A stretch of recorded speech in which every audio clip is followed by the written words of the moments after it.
Good morning সবাইকে, আর শুভ নববর্ষের অনেক অনেক প্রীতি এবং শুভেচ্ছা জানাই সকলকে। তো আজকে পয়লা বৈশাখ, আর আজকে সকাল থেকে দিনটা আমি শুরু করছি। তো এই ভিডিওটা আমি কবে আপলোড দেবো জানি না, আই থিঙ্ক আমার সেই দিন আপলোড দেওয়া হবে না। তো যাই হোক, সবাইকে শুভ নববর্ষের অনেক শুভেচ্ছা। আর সকালে আমি 1 কাপ চা দিয়ে শুরু করতে চাই, যাতে সারা বছর আমি চা খেতে পারি।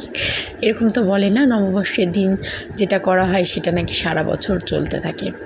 তো ফার্স্ট অফ অল আমি বেডশিটটা চেঞ্জ করে দিচ্ছি, যেহেতু পয়লা বৈশাখ ছোটোর থেকে দেখে আসছি মা প্রতি বছর পয়লা বৈশাখের দিন কিন্তু চাদর পাল্টানো, পর্দা পাল্টানো, এই কাজগুলো করতো। ঘরে নতুন জিনিস রাখা, এইটা হ্যাপি নিউ ইয়ারের দিন কিন্তু কখনোই হয়নি। আমরা কিন্তু বাঙালি, আমরা মনে করি পয়লা বৈশাখ মানেই হচ্ছে কিন্তু নতুন বছর। তো আমি সব কিছুর কভার এগুলো চেঞ্জ করে দিচ্ছিলাম, নতুন নতুন পাচ্ছিলাম। আর ডাইনিং টেবিলটাও সেট করে দিয়েছি। অলরেডি এটার ভিডিও তোমরা আমার ফেসবুক রিলসে দেখেছিলে যে আমি পয়লা বৈশাখে পাতার জন্য নিয়েছিলাম। তারপর আমি স্নান করে চলে আসলাম কারখানা ঘরে। আর পয়লা বৈশাখ আমরা করি না, মানে কখনোই করি না, বিশ্বকর্মা পুজোটা করা হয়। তো লক্ষ্মী গণেশ যেহেতু আছে কারখানা ঘরে, আর শুধু কারখানার জন্য না, এই দিনটাই হচ্ছে লক্ষ্মী গণেশ ঠাকুর পুজো করার দিন। শুধু যে ব্যবসায়ী যারা তারা করে এমন না। তো যদিও আমাদের ব্যবসা আছে, তাই আমি ভাবলাম যে আমি নিজের মতো করে একটু পুজো করি। দেখো, পুজো করার জন্য যে পার্টিকুলার কোনো ব্রাহ্মণ কিংবা মন্ত্রর দরকার তা কিন্তু নয়। মন থেকে যদি তুমি কাউকে ডাকো না, তো সে সাড়া দিতে বাধ্য যখন তুমি তাকে ডাকবে, মন থেকে ডাকবে। কারণ আলটিমেট সে তোমাকে জীবন দিয়ে পৃথিবীতে এনেছে। তো সে কিন্তু তোমার, মানে তুমি কিন্তু তারই সন্তান। যেমন মা বাবার উপরে ভগবান হয় না, কারণ তারা ছাড়া তোমাকে কেউ জন্ম দিতে পারবে না। তেমন মানে মা বাবা যেরকম ভগবান, তেমন কিন্তু ভগবান কিন্তু আছে। ভগবান ছাড়া এগুলো কিন্তু কখনো সম্ভব না। মানে তোমরাই ভেবে দেখো, ভগবান ছাড়া কি মানুষ হওয়া সম্ভব? মানে ভগবান ছাড়া এত কিছু কে সৃষ্টি করেছে? তো যিনি সৃষ্টিকর্তা, আমি তার কথাই বলছি। তিনি যেহেতু সৃষ্টিকর্তা, তিনি কিন্তু অনেক ভালোবেসে আমাদেরকে তৈরি করেছেন তার নিজের শক্তির দ্বারা। তো তোমরা যদি তাকে ডাকো, সে আসবে না এরকম কিন্তু হবে না, কারণ তুমি তারই জিনিস। তো তোমরা যদি ডাকো মন দিয়ে, সে অবশ্যই আসবে, কেন আসবে না? আমার ধারণা এটা।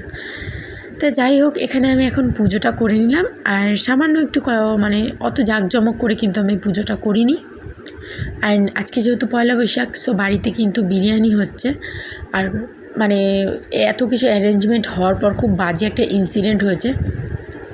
সেটা হচ্ছে আমার এক মাসি শাশুড়ির মেয়ের শাশুড়ি আর কি মারা গেছে। আমি রূপাদি বলি, আমার ব্লগে সবাই দেখেছো, আগে ফেসবুকে যেখানে ব্লগ চাচ্তাম সেখানে দেখেছিলো তোমরা। সেই দিদি শাশুড়ি মারা গেছে, হুট করে খবর পাই। তো মা আজকে ওখানে চলে যাচ্ছে, মা আর আমার বর। তাই বিরিয়ানি রান্নাটা আমি সেরে ফেললাম, কারণ অ্যারেঞ্জমেন্ট যেহেতু হয়ে গেছে, তো এগুলোকে তো কিছু করা যাবে না। ফার্স্ট আমি চিকেনটা কষিয়ে নেওয়া, আর ওদিকে বেরেস্তাও ভেজে তুলে রেখেছি, আর আলুগুলোও ভেজে তুলে রেখেছি। তো এখানে চিকেনগুলো ভালো করে কষিয়ে নিলাম। আর আজকে কিন্তু চিকেনের সাইজগুলো বড় করেই আনা হয়েছে, বিরিয়ানির মাংসের সাইজই। অন্যদিন ছোটো ছোটো করে আনা হয়, এত বড় করা থাকে না। তো অনেকক্ষণ ম্যারিনেশন করে রেখেছিলাম, যার জন্য কিন্তু মাংসটা পুরোপুরি খুব সফট হয়ে গেছিলো।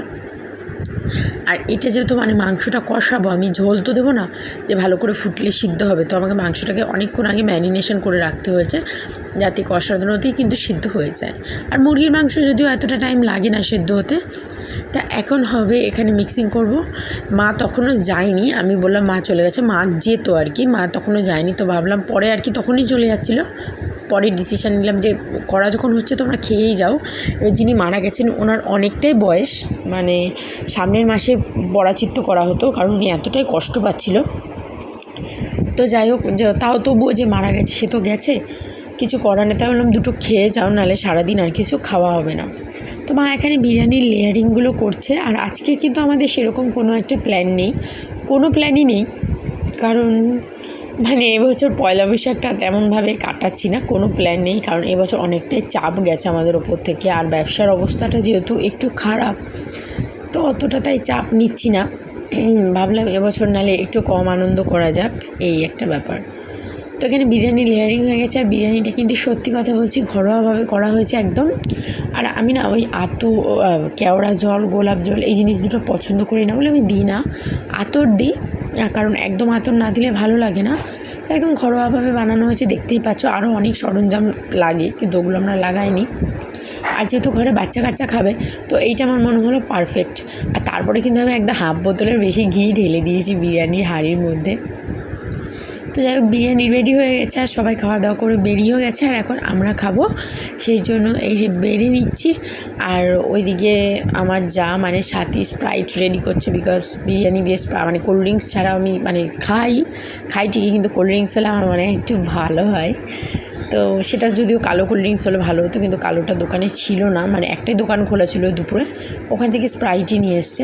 তো কোকাকোলা থামস আপ দিয়ে যদি খাও না তো সেটা তুমি খেতে পারবে, কিন্তু স্প্রাইট কিংবা 7 আপ এই মিষ্টি জাতীয় কোল্ড ড্রিঙ্কসগুলো দিলে মানে খেলে কী হয় বলো তো, পেট ভরে যায়। ঠিক আছে। আর বিরিয়ানির সাথে কাঁচা লঙ্কা তোমরা কে খাও, আমি কিন্তু খাই। তো এখানে দেখতে পাচ্ছ কতগুলো কাঁচা লঙ্কা নিয়েছি। তো সন্ধ্যা হয়ে গেছে আর এখন একটু বেরোবো বলতে 2-1 জায়গায় যাওয়ার আছে। এই যে রেহানকে এই জামাটা পরাবো আর আমি ওই কুর্তিটা পরবো, যেটা তোমাদেরকে ব্লগ শেয়ার করেছিলাম। সো এই যে এখন বেরিয়ে গেছি আমরা সেজেগুজে রাস্তায়, আর রেহানকেও নিয়ে যাচ্ছি। ফার্স্টে যাচ্ছি মাসিবাড়ি, সাথে বাবুও আছে। তো চলো, আর আজকের ব্লগটা এইটুকুনি। কেমন লাগলো অবশ্যই কমেন্ট করে জানিও। বেশি বড় না, কারণ বেশি আমরা কিছু করি না, বেশি বড় না। আর এই হচ্ছে আমার পাগল, বকবক করছে বসে। তো টাটা, দেখা হবে নেক্সট ভিডিওতে। সবাই নববর্ষটা খুব